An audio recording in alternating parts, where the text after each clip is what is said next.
Welcome to one TV crime roundup.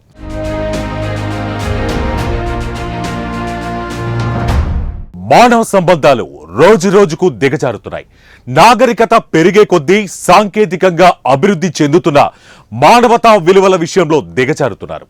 మానవ సంబంధాలు తీసి పక్కన పెడితే కనీసం మనిషన్న విషయాన్ని మర్చిపోతున్నారు. తన వారి పట్లే కాలాంతకుడిగా మారుతున్నాడు. ఏ మనిషికైనా అతి భద్రత గల చోటు ఇల్లు, ముఖ్యంగా మహిళలకు. కానీ నేడు ఆ ఇల్లు కూడా యమపాశాలుగా మారుతున్నాయి. గర్భంతో ఉన్న ఆడది ఎవరైనా సరే గర్భగుడిలో దేవత లాంటిదని ప్రతి చోట ఆమెను గౌరవిస్తుంటారు ప్రతి ఒక్కరూ. కనీసం ఆ మాత్రం విచక్షణ కూడా లేకుండా నిండు చూలాలని, పైగా తన వారసులను ఇవ్వబోయే తన భార్యని రేపు డెలివరీ అనగా అతి కర్కశంగా చంపాడు ఒక నీచుడు. అసలు ఏం జరిగింది?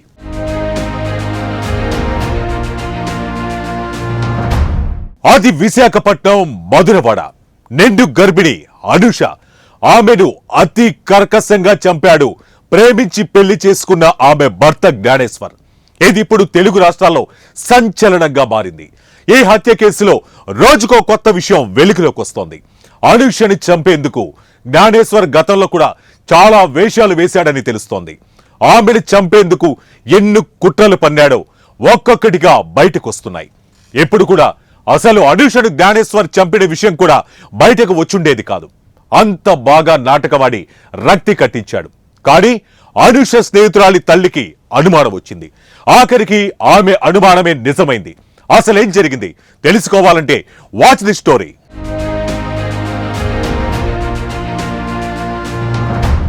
విశాఖ నగరం మధురవాడలో అనుష అనే నిండు గర్భిణి సోమవారం అనగా ఏప్రిల్ 14, 2025 దారుణ హత్యకు గురయ్యారు. మంగళవారం కేజీహెచ్ హాస్పిటల్లో ఆమె మృతదేహానికి పోస్ట్ మార్టం నిర్వహించారు. ఆమె గర్భం నుంచి ఆడ మృత శిశువును బయటకు తీశారు. ఈ ఘటన సర్వత్రా కంటతడి పెట్టిస్తుంది. ప్రతి ఒక్కరి హృదయాన్ని దుఃఖసాగరంలో ముంచెత్తుతుంది. ప్రత్యక్షంగా భార్యను, పరోక్షంగా బిడ్డను చంపిన ఆ హంతకుణ్ణి వదలకూడదని మృతురాలి కుటుంబ సభ్యులతో పాటు ప్రతి ఒక్కరూ కోరుకుంటున్నారు. ఈ కేసులో అసలేం జరిగింది అనే విషయానికొస్తే, వైజాగ్ బీచ్ రోడ్లోని ఓ కాలేజీలో అనూష హోటల్ మేనేజ్మెంట్ కోర్స్ చేస్తున్నప్పుడు ప్రేమ పేరుతో వెంటపడ్డాడు విఘ్నేశ్వర్. వీరిద్దరూ వేర్వేరు కులాలకు చెందినవారు. పెళ్లికి ముందే శారీరకంగా ఒకటవుదామని పలుమార్లు ప్రయత్నించినా కూడా అనూష అందుకు ఒప్పుకోలేదు. దీంతో అతని కుటుంబ సభ్యులకు తెలియకుండా సింహాచలంలో పెళ్లి చేసుకున్నాడు. ఈ పెళ్లికి అనూష కుటుంబ సభ్యులు హాజరయ్యారు. ఆ తర్వాత మధురవాడలో కాపురం పెట్టి తాను బెంగళూరులో ఉంటున్నానని తల్లిదండ్రులను నమ్మించాడు. పెళ్లి తర్వాత అనూషతో శారీరకంగా దగ్గరైన జ్ఞానేశ్వర్ ఆ తర్వాత ఆమెను ఎలాగోలా వదిలించుకోవాలని అవకాశం చిక్కినప్పుడల్లా ప్రయత్నాలు చేశాడు. నాకు క్యాన్సర్ అటాక్ అయింది, నాతో ఉంటే నీ జీవితం పాడైపోతుంది, విడాకులు తీసుకొని వేరొకరిని పెళ్లి చేసుకొని హాయిగా ఉండు అంటూ నంగనాచి కబుర్లు చాలానే చెప్పాడు. కానీ ఈ ఒత్తిళ్లకు అనూష లొంగలేదు. చావైనా బతుకైనా నీతోనే, నిన్ను వదిలి ఎక్కడికి వెళ్ళను అని అనూష తెగేసి చెప్పింది.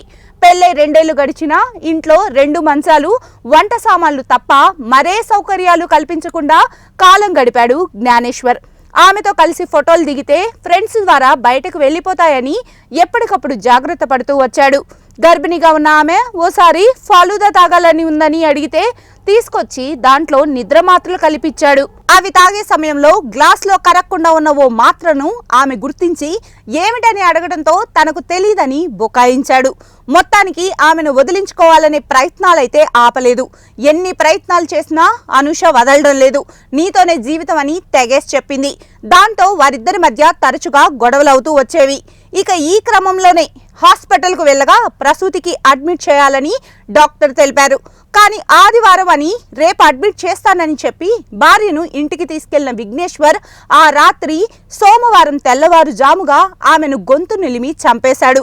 ఆ తర్వాత ఎంత లేపినా లేవడం లేదంటూ ఏమైందో ఏమో అని కంగారు పడుతూ అమాయకుల్లా నటిస్తూ అందరితో పాటు హడావుడిగా భార్యను తీసుకొని హాస్పిటల్కు వచ్చాడు. అప్పటికే అనూష ప్రాణం పోయిందని వైద్యులు నిర్ధారించారు. అదే సమయంలో ఆమె మెడపై ఉన్న మచ్చను అనూష స్నేహితురాలి తల్లి గుర్తించింది. దానికి తోడు అనూష శరీరం నల్లగా ఉబ్బి ఉండటంతో ఆమె అనుమానం వ్యక్తం చేసింది. దీనితో ఆమె మృతదేహాన్ని కేజీహెచ్కు తరలించి పోలీసులకు సమాచారం అందించారు.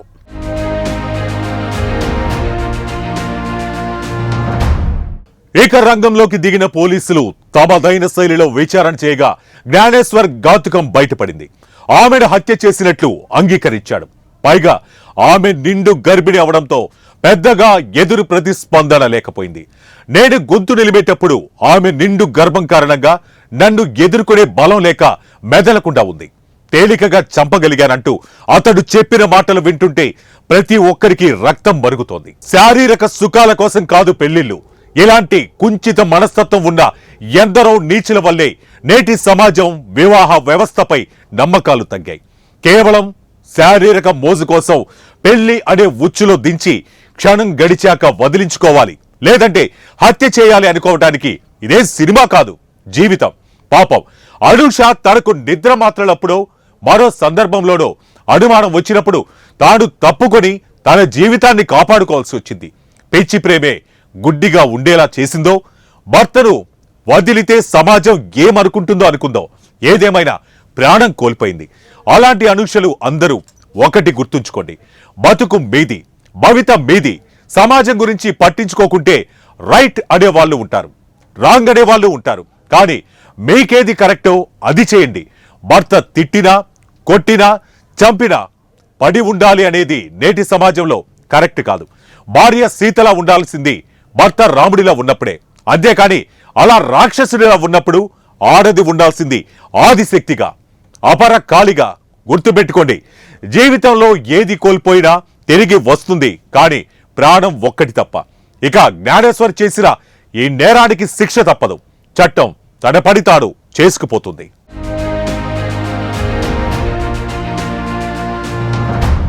యూపీలోని మీరట్లో ఇటీవల మహా ఇల్లాలు భర్తను ప్రేణి సాయంతో చంపి డ్రమ్లో పెట్టి పాతిపెట్టిన సంగతి మరొక ముందే మరో దారుణ ఘటన వెలుగు చూసింది. ప్రేణి కోసం భర్తపై స్నేక్ అస్త్రం ప్రయోగించింది. పాము కాటుతో భర్త చనిపోయాడని అందర్నీ నమ్మించింది. అలా నమ్మించడానికి చిన్న సైజు సినిమానే వీడియో రూపంలో చూపించింది. కానీ ఆఖరికి పోస్ట్ మార్టం అసలు గుట్టును బయటపెట్టింది. అసలేం జరిగింది? ఇంత ఖతర్నాక్ కేల్ ఆ భార్య ప్రేణితో కలిసి ఎలా ఆడింది? తెలుసుకోవడానికి లెట్స్ వాచ్ ది స్టోరీ.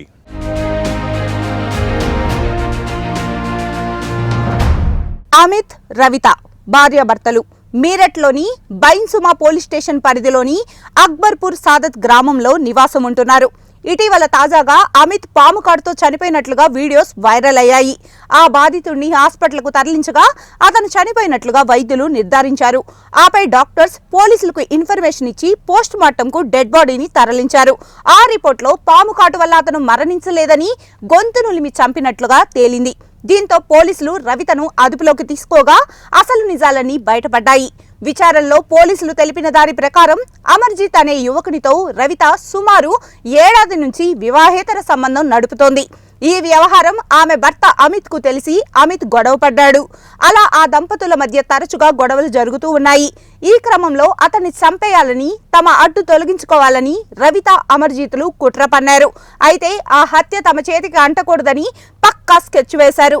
ఆ ప్లాన్ ప్రకారం మొదట అమిత్ గొంతు కోసి చంపిన తరువాత తాము సమీప ప్రాంతం నుంచి 1000 రూపాయలు వెచ్చించి కొనుక్కొచ్చిన పామును అమిత్ శరీరంపై ఉంచారు. అనంతరం పాము కరిచి అతను చనిపోయినట్లు రవిత గ్రామస్తులను నమ్మించింది. ఆ తర్వాత రోజు పాములు పట్టించే వ్యక్తిని పిలిచి ఆ మర్డర్ను కప్పిపుచ్చే ప్రయత్నం చేసింది. అంతేకాదు, పాముకు సంబంధించిన భాగవతం అంతా వీడియో తీసి సోషల్ మీడియాలో వదిలింది. ఈ వీడియోస్ వైరల్ అయ్యాయి కూడా. అందరూ ఆ దృశ్యాలు చూసి అయ్యో పాపం, చాలా దారుణంగా పాము అతన్ని కరిచి చంపిందని భావించారు. ఇక ఈ పాముకు సంబంధించిన దృశ్యాల్ని ఆమె ప్రియుడే రికార్డ్ చేశాడు. ఈ విషయాన్ని ఆ నేరస్తురాలు అంగీకరించింది కూడా. కాగా ఆ ఇద్దరిని అరెస్ట్ చేసి జైలుకు పంపారు పోలీసులు.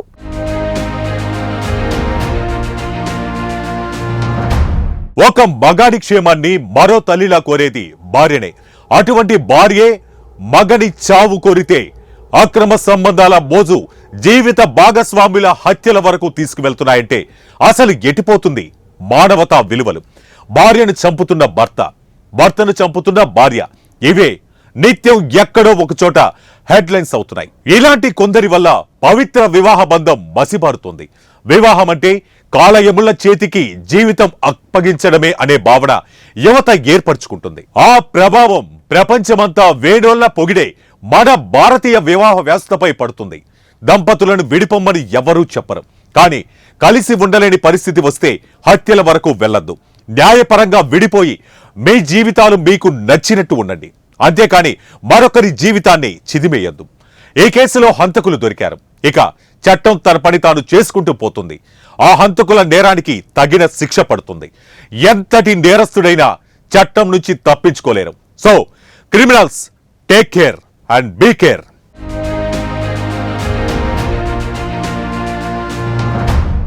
క్రైమ్ రౌండప్ లో let's take a small break.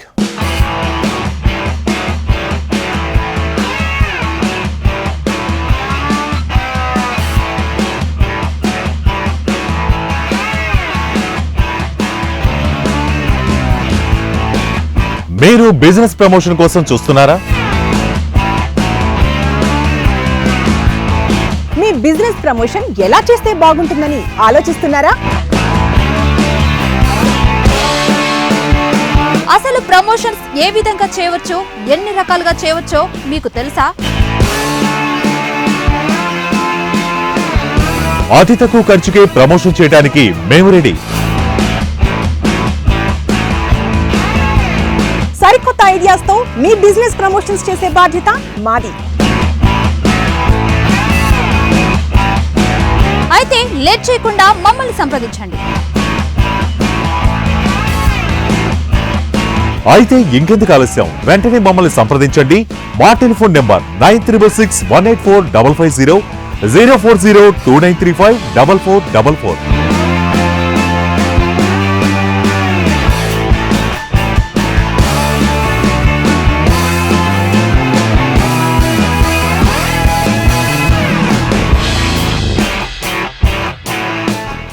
Welcome back to one TV crime round up.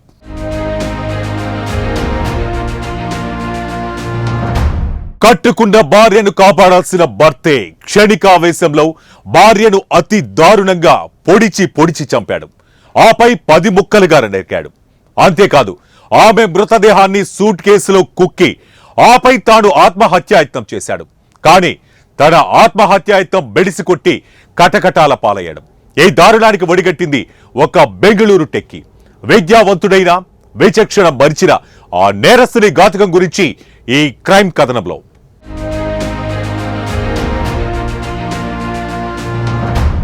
బెంగళూరులోని సాఫ్ట్వేర్ ఉద్యోగి రాకేష్ తన భార్య గౌరీని కత్తితో పొడిచి చంపేసి ఆ తర్వాత ముక్కలుగా నరికి ఓ సూట్ కేసులో కుక్కేసి బాత్రూంలో పెట్టిన ఘటన దేశవ్యాప్తంగా సంచలనం సృష్టించింది. ఈ దారుణ ఘటన బెంగళూరులో హులీమావు సమీపంలోని దొడ్డ కన్నహల్లిలోని చోటు చేసుకుంది. మహారాష్ట్రకు చెందిన సాఫ్ట్వేర్ ఉద్యోగి రాకేష్ తన భార్య అయిన 32 ఏళ్ల గౌరీ అనిల్ సాంబేకర్ ను హత్య చేశాడు. ఈ ఘటనలో కీలక విషయాలు వెలుగులోకి వచ్చాయి.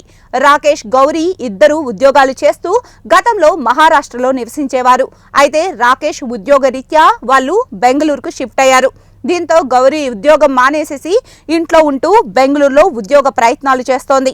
అయితే ఎంత ప్రయత్నించినా తనకు మంచి జాబ్ దొరకడం లేదని, అందుకు కారణం తన భర్త ఉద్యోగం కోసం ఇక్కడికి రావడమే అంటూ గౌరీ తరచూ భర్త రాకేష్తో గొడవ పడేది. మళ్లీ తిరిగి మహారాష్ట్రకు వెళ్లిపోదామంటూ రాకేష్ ను కోరేది. నీ ఉద్యోగం వల్ల నాకు జాబ్ లేకుండా పోయిందంటూ భర్తను నిందించేది. ఇదే విషయమై ఇద్దరి మధ్య తరచూ గొడవలు జరుగుతూ ఉండేవి. కాగా మార్చి 26, 2025ను కూడా ఇదే విషయంలో గొడవ జరిగి ఇద్దరి మధ్య మాటా పెరిగి రాకేష్ గౌరీపై చేయి చేసుకున్నాడు. దీంతో గౌరీ భర్తను పొడిచేందుకు ఒక కత్తి తీసుకొని రాగా కోపోద్రిక్తుడైన రాకేష్ అదే కత్తితో గౌరీపై విచక్షణారహితంగా పొడిచాడు. దాంతో గౌరీ ప్రాణాలు కోల్పోయింది.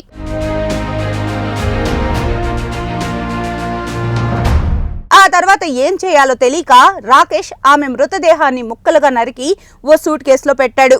మరుసటి రోజు పూణేకు పారిపోయాడు. అయితే రాకేష్ తన తండ్రికి ఫోన్ చేసి భార్యను చంపిన విషయాన్ని వెల్లడించాడు. తనను టార్చర్ చేస్తున్న భార్యను చంపేశానని, ఈ విషయాన్ని అందరికీ చెప్పాలని, ముఖ్యంగా గౌరీ వాళ్ళ అమ్మకు చెప్పాలని తండ్రితో చెప్పాడు. ఇదే విషయాన్ని రాకేష్ తండ్రి గౌరీ అమ్మకు చెప్పగా వాళ్ళు మహారాష్ట్ర పోలీసులను ఆశ్రయించడం, అక్కడి పోలీసులు బెంగళూరు పోలీసులకు సమాచారం అందించడంతో లోకల్ పోలీసులు వెళ్లి ఇల్లు తనిఖీ చేయగా గౌరీ మృతదేహం సూట్ కేసులో లభించింది. ప్రాథమిక ఫోరెన్సిక్ విశ్లేషణ ప్రకారం బాధితురాలి మెడ, పొట్టలో అనేక సార్లు కత్తితో పొడిచినట్లు గుర్తించారు. అనంతరం ఆమె శరీరాన్ని 8 నుంచి 10 ముక్కలుగా నరికి సూట్ కేసులో కుక్కినట్లు సమాచారం.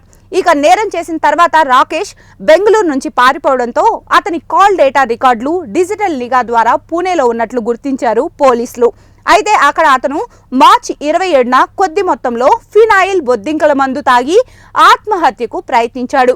ఆ తర్వాత అతను కోలుకున్నాక పోలీసులు నేరస్తుడైన రాకేష్ను అదుపులోకి తీసుకొని కోర్టులో హాజరుపరిచారు.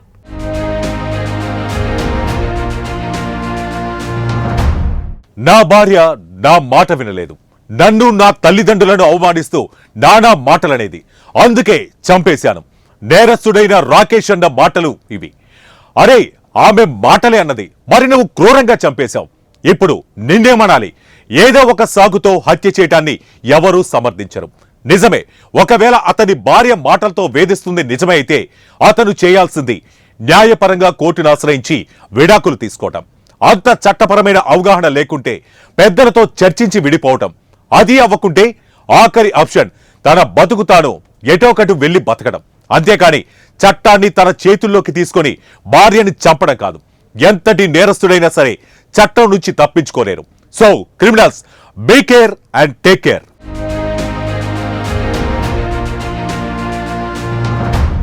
క్రైమ్ రౌండప్ లో let's take a small break.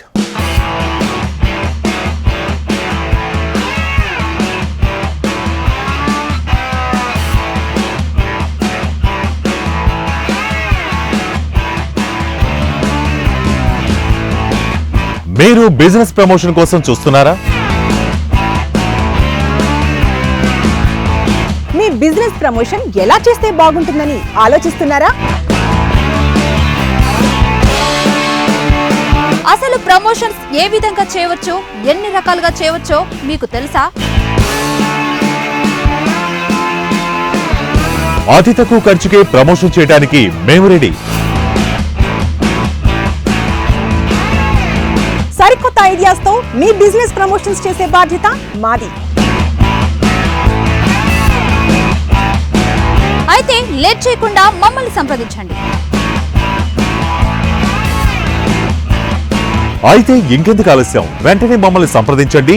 మా టెలిఫోన్ నెంబర్ 9361845550, 04029354444.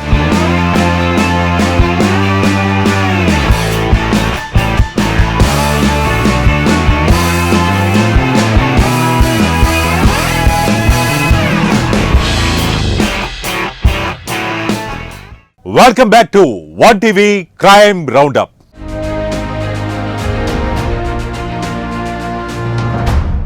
అగ్గిపుల్ల, కుక్కపిల్ల, సబ్బుబిల్ల, కావేవి కవితకు అనర్హం అన్నారు శ్రీశ్రీ గారు. కానీ ఇప్పటి వాళ్ళు మాత్రం ఏ చిన్న కారణం కూడా కాదు, మర్డర్ కు అనర్హం కాదంటున్నారు. అసలు ఈ మధ్య కాలంలో ఎవరు ఎవరిని ఎందుకు చంపేస్తున్నారో అర్థం కావడం లేదు.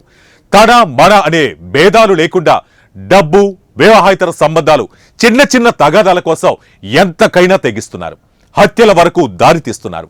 వివాహ బంధంలో భార్యాభర్తల మధ్య ఈ ధోరణి రాను రాను మరీ ఎక్కువ అవుతుంది. అలాంటిదే ఈ ఘటన. ఒక్క రైల్వే జాబ్ కోసం కట్టుకున్న వాణ్ణి కాలయముడు దగ్గరికి పంపింది ఒక మహా ఇల్లాలు. అసలేం జరిగింది? ఈ విషయం తెలుసుకోవాలంటే లెట్స్ వాచ్ దిస్.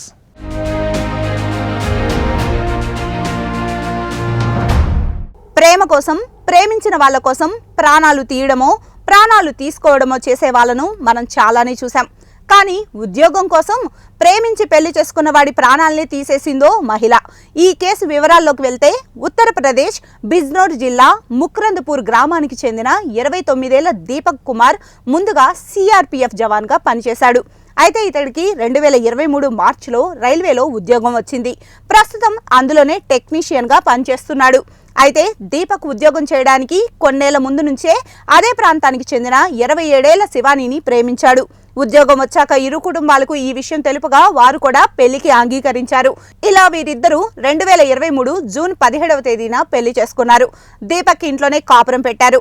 కొన్నేళ్లు బాగానే ఉన్నప్పటికీ ఆ తర్వాత శివానీకి అత్తగారితో గొడవలు జరగడం ప్రారంభమైంది. ఎంత చెప్పినా ఇద్దరు వినకపోవడంతో చేసేదేం లేక దీపక్ వేరే కాపురం పెట్టాడు. ఈ క్రమంలో నజీదాబాద్ లోని ఆదర్శ్ నగర్ కు భార్యను తీసుకొని వచ్చి కాపురం పెట్టాడు. అక్కడి నుంచే రోజు ఉద్యోగానికి వెళ్లి వస్తున్నాడు. ఇలా వీరి కాపురం బాగానే సాగుతుంది. ఈ క్రమంలో 6 నెలల క్రితమే వీరికి బాబు పుట్టాడు. ఇదంతా బాగానే సాగుతున్న క్రమంలో శివానికి భర్త చేస్తున్న ఉద్యోగంపై కన్నుపడింది. భర్తకు బదులు తానే రైల్వే జాబ్ చేయాలనుకుంది. కానీ ఇప్పుడు చదివి ఉద్యోగం సంపాదించడం కష్టం కాబట్టి తన భర్త చనిపోతే ఆ ఉద్యోగం తనకే వస్తుందని భావించింది. ఎలాగైనా సరే అతన్ని చంపేసి ఉద్యోగాన్ని పొందాలనుకుంది. అందుకోసం ఓ పథకం కూడా వేసింది. ఆ పథకం ప్రకారం గత శ్రీరామనవమి పండుగ రోజు భర్తతో మత్తుమందు కలిపిన పాలు తాగించింది. ఆపై గొంతు నిలిమి హత్య చేసింది. తన పుట్టింటి వారికి అత్తింటి వారికి ఫోన్ చేసి పూజ చేస్తుండగా దీపక్కు గుండెపోటు వచ్చిందని ఆసుపత్రికి తీసుకెళ్తున్నట్లుగా శివాని ఫోన్ చేసి చెప్పింది. నేరుగా ఆసుపత్రికి రమ్మని వివరించింది. ఇలా అంతా కలిసి ఆసుపత్రికి వెళ్ళగా అప్పటికే దీపక్ ప్రాణాలు కోల్పోయినట్లుగా వైద్యులు ధృవీకరించారు. అయితే అతడు రైల్వే ఉద్యోగి కావడంతో పోస్ట్ మార్టం నిర్వహించాలని వైద్యులు చెప్పారు. కానీ అందుకు శివాని అంగీకరించలేదు. ఏం చెప్పినా ఆమె వినకపోవడం, దీపక్ మెడపై గాయాలు ఉండడం గమనించారు అత్తింటివారు. ముఖ్యంగా దీపక్ సోదరుడు పీయూష్ ఖచ్చితంగా పోస్ట్ మార్టం చేయాలని పట్టుపట్టాడు. అలాగే పోలీసులకు కూడా శివానిపై తనకు అనుమానం ఉందంటూ ఫిర్యాదు చేశాడు. ఈ క్రమంలోనే కేసు నమోదు చేసుకున్న పోలీసులు దర్యాప్తు చేపట్టారు. దీపక్ భార్య శివానిని అదుపులోకి తీసుకున్నారు.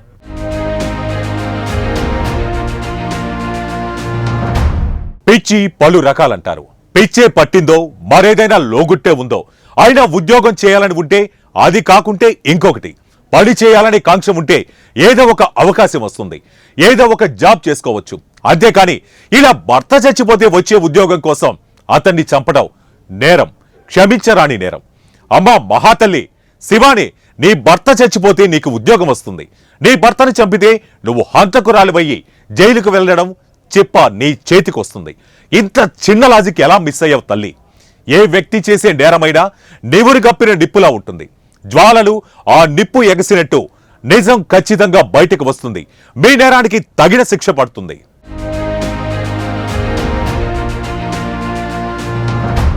ప్రస్తుతం రీల్స్ ట్రెండ్ బాగా కొనసాగుతోంది. అవి చేయటం తప్పు కాదు, వాటి ద్వారా కలిగే కొత్త పరిచయాలు తప్పు కాదు. కానీ ఎంతవరకు ఏదైనా అదుపులో ఉన్నంత వరకే. హద్దు దాటితే అది ముప్పే. అదే జరిగింది ఈ కేసులో. ఇన్స్టాగ్రామ్లో పరిచయమైన వ్యక్తితో వీడియోలు రీల్స్ చేస్తున్న ఒక వివాహిత అతడితో వివాహితర సంబంధం పెట్టుకుంది. ప్రియుడితో ఉండగా భర్తకు దొరికిపోయి దారుణానికి ఒడిగట్టింది. భర్తను ఉరివేసి హత్య చేసి ప్రియుడితో కలిసి శవాన్ని కాల్వలో పడేసింది. దిగ్భ్రాంతికి గురి చేసే ఘటన హర్యానాలోని హిసార్ జిల్లాలో చోటు చేసుకుంది. అసలేం జరిగింది?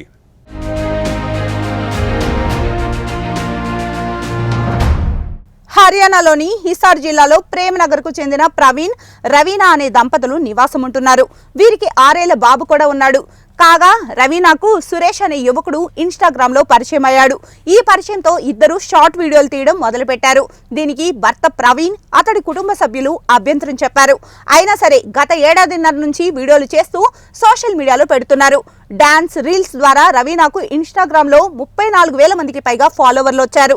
యూట్యూబ్ లో కూడా ఇతరులతో కలిసి వీడియో సిరీస్లు చేస్తోంది. కుటుంబ సభ్యుల అభ్యంతరాలను పట్టించుకోకుండా భర్తతో గొడవలు పడుతూ కూడా వీడియోలు చేస్తూనే ఉంది. అయితే ప్రవీణ్ తో సాన్నిహిత్యం పెరిగి అది కాస్త అక్రమ సంబంధానికి దారితీసింది. ఈ క్రమంలో మార్చి 25న సురేష్ తో అభ్యంతరకరమైన స్థితిలో ఉండగా ప్రవీణ్ చూసి భార్యను నిలదీశాడు. దాంతో రవీనా, సురేష్ కలిసి చున్నీతో అతడి గొంతుకు ఉరేసి హత్య చేశారు. ప్రవీణ్ ఎక్కడున్నాడని ఆమె కుటుంబ సభ్యులు అడిగితే తనకు తెలియదని అబద్ధం చెప్పింది. అదే రోజు రాత్రి 2:30 గంటల సమయంలో ప్రవీణ్ మృతదేహాన్ని ప్రియుడి సాయంతో బైక్ పై ఎక్కించుకొని వెళ్లి ఇంటి నుంచి 6 కిలోమీటర్ల దూరంలో ఉన్న దిన్నోడ్ రోడ్ కాలువలో పడేసింది. ప్రవీణ్ కనిపించకపోవడంతో కుటుంబ సభ్యులు పోలీస్ స్టేషన్లో ఫిర్యాదు చేశారు. మిస్సింగ్ కేసు నమోదు చేసుకున్న పోలీసులు దర్యాప్తు చేపట్టారు. మార్చి 28న కుళ్లిపోయిన స్థితిలో ఉన్న ప్రవీణ్ మృతదేహం పోలీసులకు కనిపించింది. రవీనాను అనుమానించిన పోలీసులు ఇంటి వైపు వెళ్లే రోడ్లపై ఉన్న సీసీటీవీ వీడియోలను పరిశీలించారు. బైక్ పై ఉన్న వ్యక్తి మధ్యలో మృతదేహం ఉన్నట్లు కనిపించింది. రవీనా ముసుగు ధరించి వెనక కూర్చొని ఉంది. 2 గంటల తర్వాత అదే బైక్ పై ఆమె తిరిగి ఇంటికి వచ్చినట్లు సీసీటీవీలో రికార్డైంది. దీంతో రవీనా, ఆమె ప్రియుడు సురేష్ లను పోలీసులు అరెస్ట్ చేశారు. వారి కుమారుడు తాత సుభాష్ సంరక్షణలో ఉన్నాడు.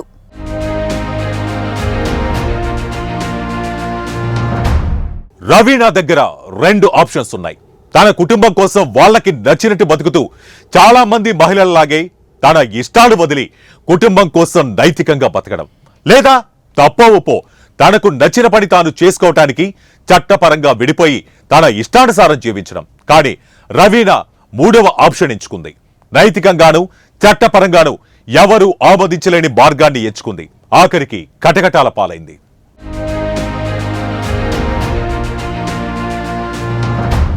కష్ట సుఖాలలో కలిసి ఉంటూ సప్తపది నుంచి స్వర్గం వరకు భార్యాభర్తలు ఒకరికొకరు తోడుగా ఉండాలని వివాహ వ్యవస్థ ఏర్పడింది. కానీ కొంతమంది తమ జీవిత భాగస్వాముల విషయంలో కఠినంగా కాల యముల్లా ప్రవర్తిస్తూ భావితరాల వారికి వివాహ వ్యవస్థపై నమ్మకం కోల్పోయి వివాహమంటేనే భయపడేలా చేస్తున్నారు. ఇప్పటికే చాలా మంది వివాహాలు వెలివేస్తున్నారు. ఇంకొన్నాళ్ళు పోతే వివాహ వ్యవస్థ అనే పదమే కనుమరుగవుతుంది. దయచేసి ఆ బంధంలోని పవిత్రతను అర్థం చేసుకొని ఆ పవిత్ర బంధాన్ని కాపాడుకోండి. తెగే వరకు వస్తే తెంచుకోండి, కానీ చంపుకోకండి. ఎంత తెలివిగా నేరం చేసినా ఏ నేరస్తుడు చట్టం నుంచి తప్పించుకోలేరు. So be care and take care.